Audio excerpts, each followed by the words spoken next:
Les vaccins contre le Covid-19 ont-ils plus d'effets secondaires que la moyenne des vaccins? On en parle ce matin avec Jean Sibilia. Bonjour Jean. Bonjour. Doyen de la faculté de médecine de Strasbourg et rhumatologue. Oui, c'est ça, parce que les autorités sanitaires britanniques déconseillent d'importantes réactions allergiques. Il y a 2 personnes qui ont mal réagi aux premières injections. Qu'est-ce que ça suscite chez vous, Jean Sibilia, en écoutant donc ces résultats venus de l'autre côté de la Manche? Je pense qu'il faut le prendre d'abord comme un élément de transparence et de bonne connaissance du vaccin, puisque ce vaccin a été administré, vous le savez, déjà à plus de 45 000 personnes, donc c'est déjà une grosse expérience, mais c'est pas une expérience de terrain de vraie vie. Donc je crois que le premier point très positif, c'est qu'on sait instantanément ce qui va se passer. Et je pense qu'on a tous besoin d'être rassurés, parce que la campagne vaccinale a commencé en France, on a besoin d'être dans une situation de connaissance et de transparence totale. Donc je pense que c'est un point extrêmement positif. Le deuxième point, c'est que c'est pas une surprise, parce qu'on sait qu'avec tous les vaccins, il y a des réactions immédiates, qui sont parfois assez sévères, assez importantes.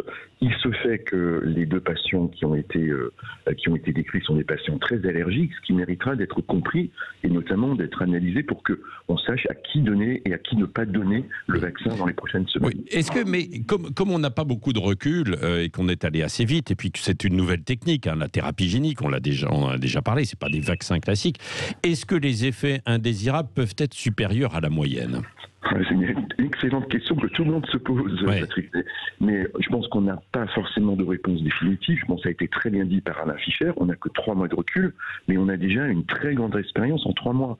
50 000 patients en 3 mois, ça donne déjà un premier éclairage.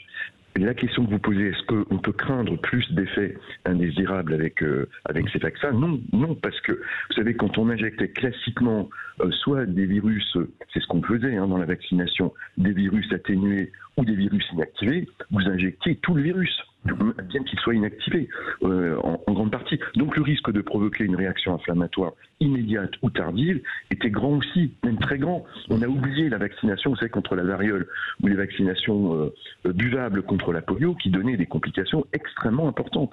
Donc on a oublié cette époque-là. Le risque existe, il est certain. Je ne pense pas qu'il soit plus grand, mais c'est une expression d'expert. C'est l'expérience qui nous le dira. Aujourd'hui, on n'a pas de raison de le penser. Oui. Merci beaucoup pour cet éclairage, Jean Sibilia, donc doyen de la faculté de médecine de Strasbourg et rhumatologue. Et bien, depuis quelques mois, le début évidemment de cette épidémie, nous vous donnons régulièrement la parole parce que vous nous apportez des éclairages très très précis et en toute transparence.